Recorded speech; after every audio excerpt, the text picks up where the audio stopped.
Welcome to the Natural Resources, Agriculture, and Open Space Subcommittee of Environment and Transportation. It's April 7th, 2022. We have 3 bills on our agenda. Let's start with Senate Bill 190. This is the title, Fisheries Advisory Commission. The bill changes the term from 2 years to 4 years. It is, in fact, a departmental bill. The department is here. Charles, your hand is raised. Yes, Mr. Chairman, I thought it had a sponsor problem based on my Sunday hunting bills that are still sitting over there in that committee. But if the department needs this and it makes sense to me, I think we ought to move forward. And so I'll move favorable. Any other comments? Second. All right. Senate Bill 190. There are no amendments have been offered. All those in favor say aye. Aye. Any opposed? And Delegate Otto, just for your information, anytime you see chair of a committee as the sponsor, it's departmental. So. Yeah, I think I've learned that over the years, but Yeah. I just wanted to make a point. Okay, so Senate Bill, all right, let's move on to Senate Bill 582. We had this bill in subcommittee 2 days ago. It was held. Jerry, we really appreciate that you put in the House bill, and we were hopeful to move the House bill, but it's just gotten too late in the process. It doesn't matter to me as long as the bill's done. I don't care. Okay, Jerry, do you want to take 15 seconds and tell us what the idea is? Well, the idea of this bill is there after a long tradition of when someone asked to be able to hunt on your property and you gave them the ability to do that, they assume their own liability. Well, somewhere along the line, a judge decided in a different way that the farm owners still had the liability and ruled that way. And it's my understanding that the way that this bill's been reworked now, it takes it back to the way the liability was previous to that ruling by a judge. I think maybe Patrick or Bunky probably would be better. Right. Paul Padita. I know Jack woke Paul Padita up in the middle of the night the other night to try to get this thing straight. So, all right. Patrick, have you worked on an amendment? Can you give me the bill number again, please? Jim, can you give me the bill number again, please? Senate Bill 582. 582 is, okay. I looked at it. It doesn't look like, okay. Senate Bill? Senator Bailey. Yeah. Okay. Okay, Patrick, is there an amendment to this? Yeah, we have a suggested amendment to just add language talking about not just land open to the public, but on a limited entry basis for any recreational hunting purpose to try to address the judge's opinion. This is a very complicated, I mean, we need to get this issue right because it's a bit of a liability issue. Thank you for working on that. Any questions about the amendment? Is this a committee amendment? Yes. It's up for consideration right now, Charles. We're still at SB 582? Yes. The amendment does what? Can you, I'm sorry, but can you quickly tell me again? I understand it's a liability issue. Yeah. In addition to the current law allowing a landowner to make the land available to the public for hunting, about on a limited entry basis for any recreational hunting purposes to allow invitees and licensees and the like to come on to the land. No, but isn't that the actual bill? Is there an amendment to change anything? That's the amendment. Okay. Mr. Chair, I'm confused also. I'm confused That's too. because we thought I have copies for you, but we're not in the committee room. You'll see it in a few minutes at the voting session. No, but isn't that what is showing on our computers? That is the bill to reduce liability for the landowner in case somebody gets hurt in that situation, right? That is the bill. So what does the amendment change? Under the current law, the land has to be open to the public. And this adds language that they can be open on a limited entry basis for any recreational hunting purpose. Okay, so it's not, this does not apply to private land? Yes, it does apply to private land. It does, okay, because the reason I ask is because people call me because I have some land in Owens Mills and they want to hunt deer, but I haven't done it because of liability issues. So that's why I'm more interested in this. Thank you. Delegate Lehman. Thank you, Mr. Chair, and I'm sorry that you all can't see me. I can see all of you. You're looking well. I appreciate the discussion. I'm not really following this either. First of all, the bill, hi, yeah. Oh, you're straight now? Yeah, no, I'm not on here. Jay is here trying to help me. How Oh, about there I now? am. There Okay. we go. That little I button up see you. right there. Okay, okay. Thank you. Well, the man there, from right there. down the hall, thank you, Jay.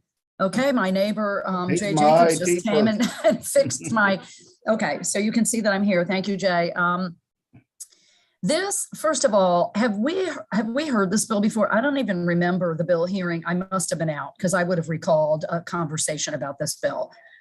Is it a House or a Senate bill? And did we hear it here? This is a Senate bill. We did not hear the Senate bill. We heard the House crossfire. Okay, and so this is an amendment to the House or the Senate bill? Senate bill. The Senate bill. And this, I must have been absent for the hearing, but someone recently asked me about this, someone over in the Senate, if I was aware of a bill allowing hunting on private land. Is this the bill that limits liability for people who open up their land to hunters? Yes. Okay. And so is it jointly referred to ECM or is it just an ENT bill? Just the NT. Okay. And so I guess my concern is, was the amendment sent to us? Do we have it in writing? You do not have it at the moment. I have printouts for you. Thought we were going to be in the committee room, but you'll see it at full committee voting. I'm not going to vote on it then, Mr. Chair, or I'll vote no. I'm not going to vote on an amendment on a bill this important that I haven't seen. I don't know what this does. You can describe it all you want, but if I'm not seeing it, I'm not voting on it. And I don't think it's a great idea. That's all I'm going to say.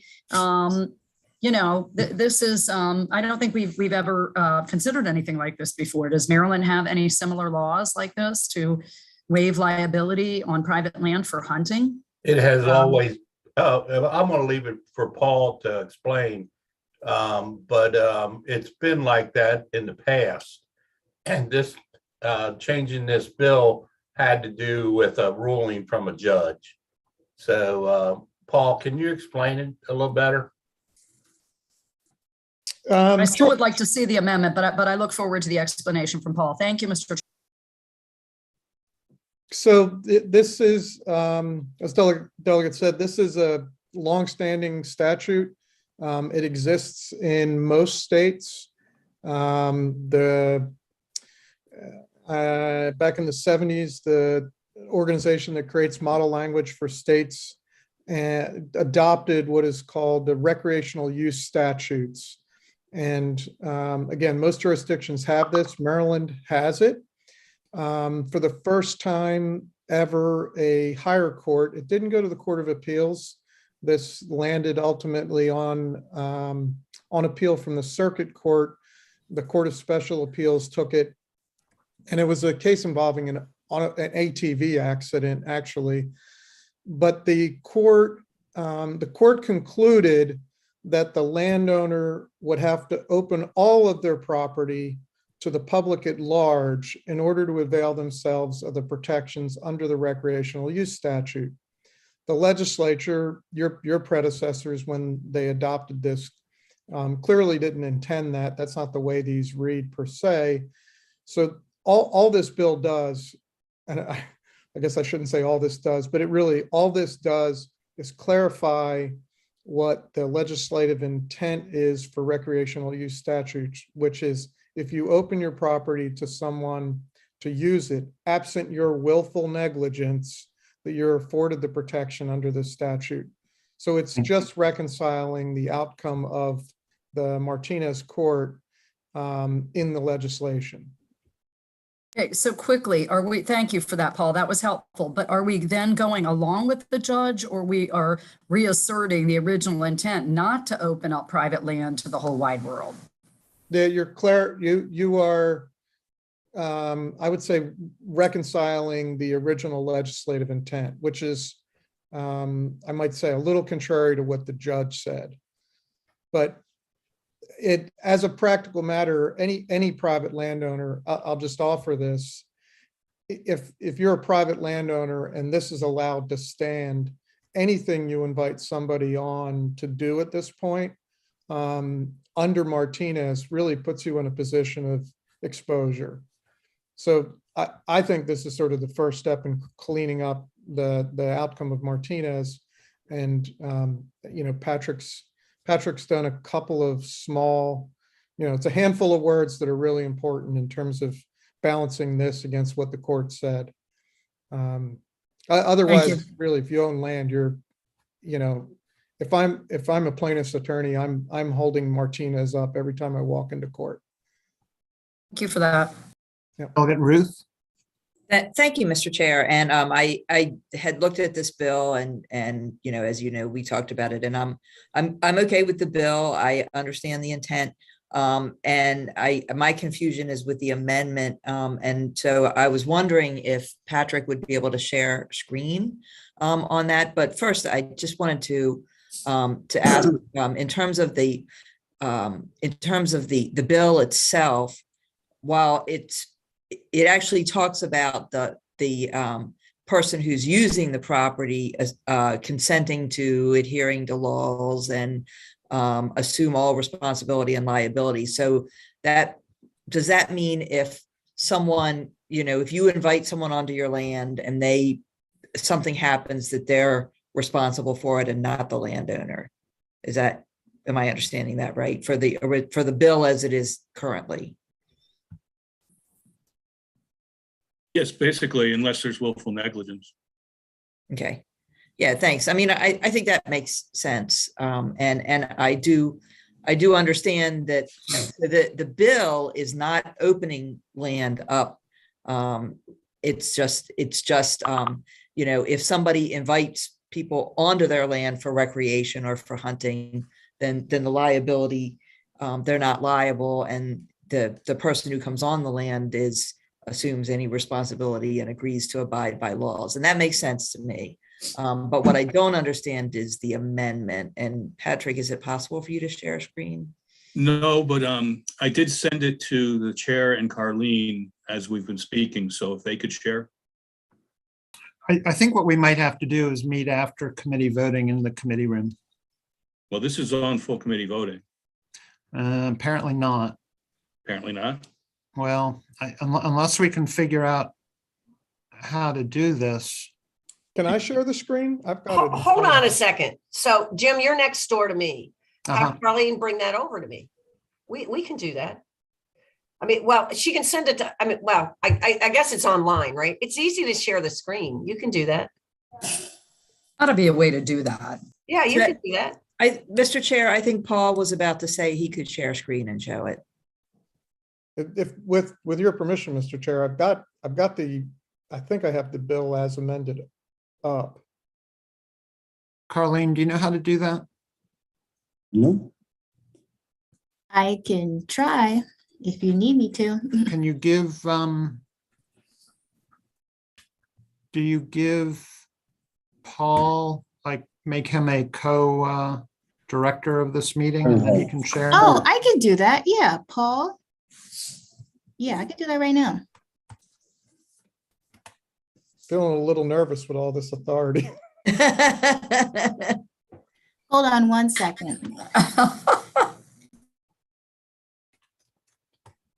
Mr. Chairman, if I could add while you're doing that, just to clarify Delegate Ruth's comment, I think it's important to know this actually does not open up more land to hunting, and in fact, it does the inverse. Because Martinez arguably stands for the proposition you have to let everybody come on or you're open to liability. This clarifies that that's not what the legislature wanted.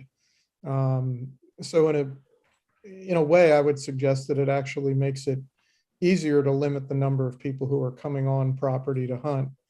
And our motivation is it makes it safer as a result. Yes, thank you. That was my understanding, that it's not opening land up, that it's just clarifying where the responsibility lies when somebody invites someone onto their land. Yeah, and it's purely voluntary on the landowner's part in every case.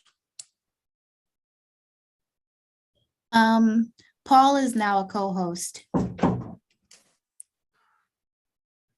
There he is.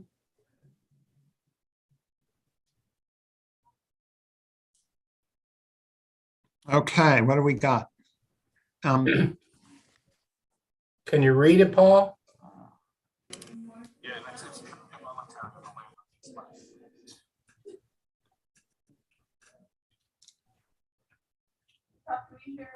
I'm muted, right? Patrick, correct me, but I think the substantive amendments are right here. This is the part that adds invites or permits on a limited entry basis. correct. And then this is a Senate amendment that to observe all property boundaries. And there's one change, and that's in line 10. The word public is stricken. This will be striked in the new one, right? Yes. Right, which makes it Okay, clear. you're not thank you, opening- Paul. Delegate Ruth has her hand up.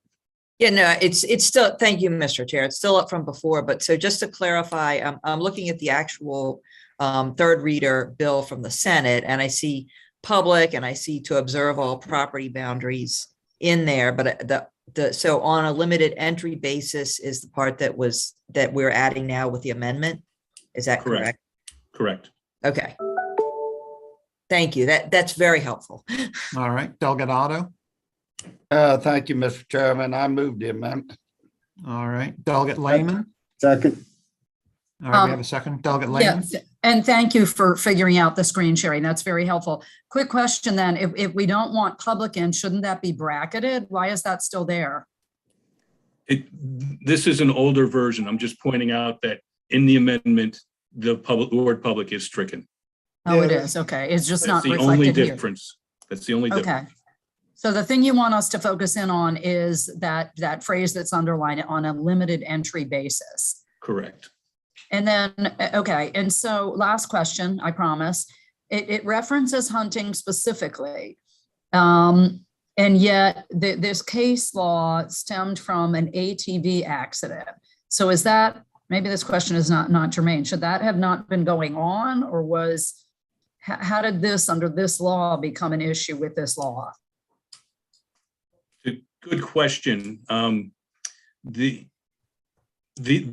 statute and the legal principles apply to ATV riding, to hunting, and what's the third one in there? Cross-country skiing. And with respect to hunting, there's, as Paul has said, there's, and Delegate Clark, there's an old tradition of opening up your property. And as Paul has said in testimony, like 70% of deer harvested in the state are on private property. So they try to encourage people to allow their property to be used for outdoor recreation and for hunting.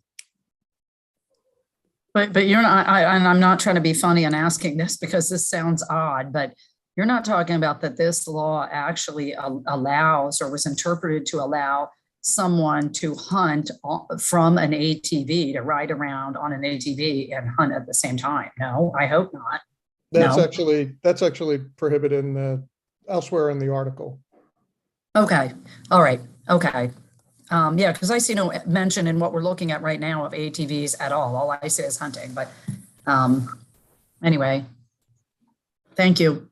Delegate Foley.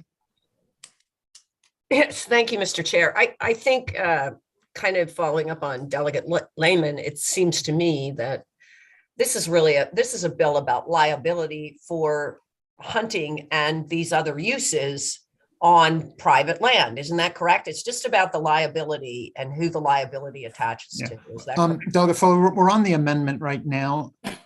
Are we ready to vote on the amendment? And Oh, then sorry. You can talk about the bill. Okay, all those in favor of the amendment, say aye. Aye. Any opposed?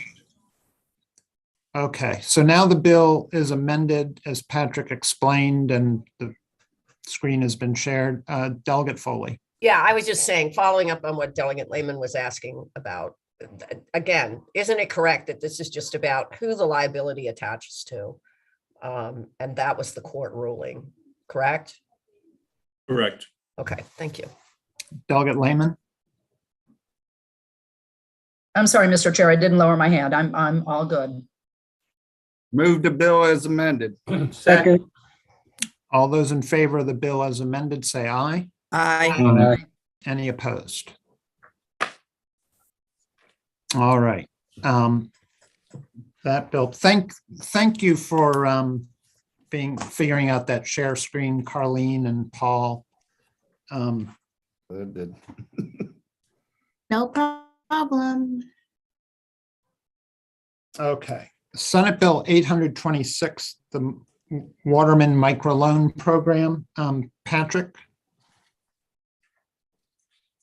Yes, this is the microloan program that we heard previously, making microloans available to beginning watermen, generational watermen at the beginning.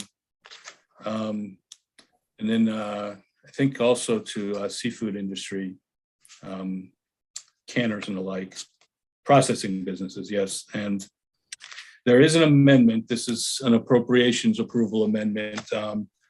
The current bill requires appropriations, mandated appropriations for 24 and 25, the next 2 fiscal years after the one we're going to be in, of $750,000 for a total of $1.5 million. The amendments change that to fiscal years 2024 through 2026 at $500,000 each fiscal year, again for a total of $1.5 million. So it just alters the funding formula a little bit. And that's with that amendment, we have appropriations approval. Move the amendment. Second. I'm ask a question. Yeah, Delegate Ruth and Delegate Stein. Thank you, Mr. Chair, and I'm certainly fine with the amendment, but just a question about the amendment. As I recall, and I'm trying to pull the bill up, I think there were 2 different phases where one phase it was the generational waterman and one phase it was the newer one. And how is that impacted by the amendment? Well, I would think that they would put more money out there to spread out for all, because you're right, it is bifurcated a little bit. And the generational are towards the front. So there could be a little less for them, but again, it's up to our bid code and how they distribute it and the like, and how they make their judgments. But does I'm so sorry to keep asking questions. I know we're trying to get to voting, but so there were certain dates in the bill that was like generational watermen up through, so through June 30th, 2025, only generational watermen are eligible to receive a loan. Starting July 1st, 2025, the following persons are eligible to receive a loan. And so I guess I'm asking, are those dates changed or are those dates still the same? Still the same. Okay, thanks. Delegate Stein. Thank you, Mr. Chairman. Just to confirm, so the amount that we're talking about per year is 500,000. I know at some point recently there was discussion of taking it further down to 250, but 500 is what's been approved by appropriations. Correct. Okay, great. All right, a motion on the amendment. So moved. Second. All those in favor? Aye. Aye. Any opposed? All right, on the bill, Delegate Stein. Oh no, I'm sorry, that's an old hand. I'll move the bill. Okay. Second. Delegate Ruth. I just wanted to say I really like this bill. All right, all those in favor say aye. Aye. Aye. Any opposed? Aye. All right. This bill goes on to the next bracket. It's going to make the final 4. Okay, those are the three bills on our agenda. Thank you, everyone, for figuring out the technical issues. And I look for an email from Trish about when committee is voting. Yeah, Mr. Chair. Just, I did see an email from Trish that voting is delayed until 2:00. All right. Okay, everybody, have a good day. Thank you. Mr. Chairman. Mr. Chairman, Oh, yes, Dana. is this our last meeting of the subcommittee?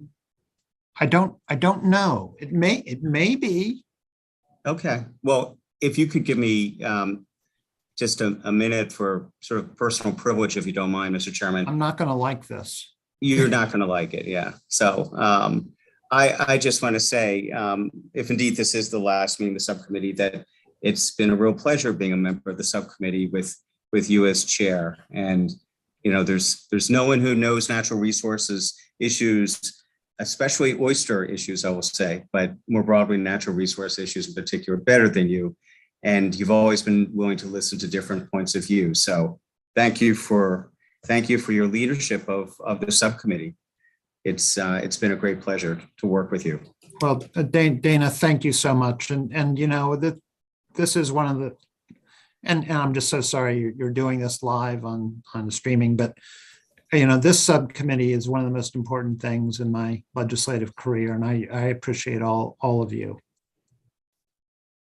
But Jim, if I could, I'd like to pile on there a little bit. And say I'm not going to like this, Jerry. Yeah, it's been an honor to have served on your subcommittee. I've enjoyed it immensely. And you can think in the past of all the good that's been done for the Chesapeake Bay and the oyster industry and natural resources all together. And, you know, we'll never in our lives get everything perfect, but you sure made a real effort to try to do that. And I really respect you for all your hard work. Jerry, I really appreciate it. And I love visiting Southern Maryland. Yep. So whenever you come down, give me a call. All right. Can I pile on a little bit too to my neighbor next door? I'm Delegate Foley. Thank you. I'm not going to like this either. So I just, you know, I guess everybody knows what the vice chairman said about, you know, Jim and the hard work that he's done on this committee, and what Delegate Otto said. Just to add to that, if you've ever been in his office is all about the committee. I mean, he's got a big map of the Chesapeake Bay watershed, and he's always coming to me and saying, these are the bills that I've been studying. I mean, he actually studies the bills and works on them all the time to make sure that the committee has all the information we need, and that, you know, and that we do the right thing. So it's been a pleasure in my first session to serve on this committee, Jim, Mr. Chair. And I wish you all the best, and you will be missed. And your expertise and diligence will be missed. So thanks very much. Well, thank you so much. I appreciate it. And Carlene, would you please cut this off? No, I got to say something before we go. Oh, No, I appreciate Yes, it. let Jay talk. All right, Jay. well, you know, I sat next to you my first term, you know. MVP's not meeting, right? And there were some pretty tough bills that got passed in the first term. And I tell you, I called you a few names and said a few things to you, but you were always been a gentleman and took it all in stride, and really have really been willing to reach across the aisle and be accommodating to both sides, to listen to both sides of the story, and not necessarily be, you know, just one-sided. And I've always appreciated that you've had an open mind and willing to work. And I know that you got the silver bowl this year for reaching across the aisle, and I think it was very appropriate, given my experience on the committee and working with you. You know, these whenever you talk about oysters, it's a war. It's you got to have tough skin to deal with the oyster business, no matter which side of the aisle you're on. And I always appreciate your effort in trying to work, you know, from both sides and come up with the best deal possible. We don't always agree, and probably never will fully agree, but I appreciate your effort in trying to reach the middle ground as much as possible. And you have done so over 12 years. And I do appreciate it. And I'll miss. Jay, I remember sitting next to you, and you're right. You're absolutely right. There were some tough days in there, and I love going to Rock Hall. When I go to Rock Hall, I will remember. And Charles, committee work is helping build the trail from the Pocomoke River State Park up to Snow Hill. Delegate Ruth. Thank you, Mr. Chair. And I wanted to pile on and say me too, and just to say how much I appreciate your leadership and your mentorship over the last 2 years. And I appreciate that you're always willing to sit down and talk through the bills with me. And that's very helpful. And just want to thank you for all that you do. Thank you, Delegate Ruth. And I look forward to being in Baltimore County. And I appreciate it. And I hope you're enjoying your time in the legislature. All right. Can we end this meeting now? Thank you all so much. Thank you, Jim.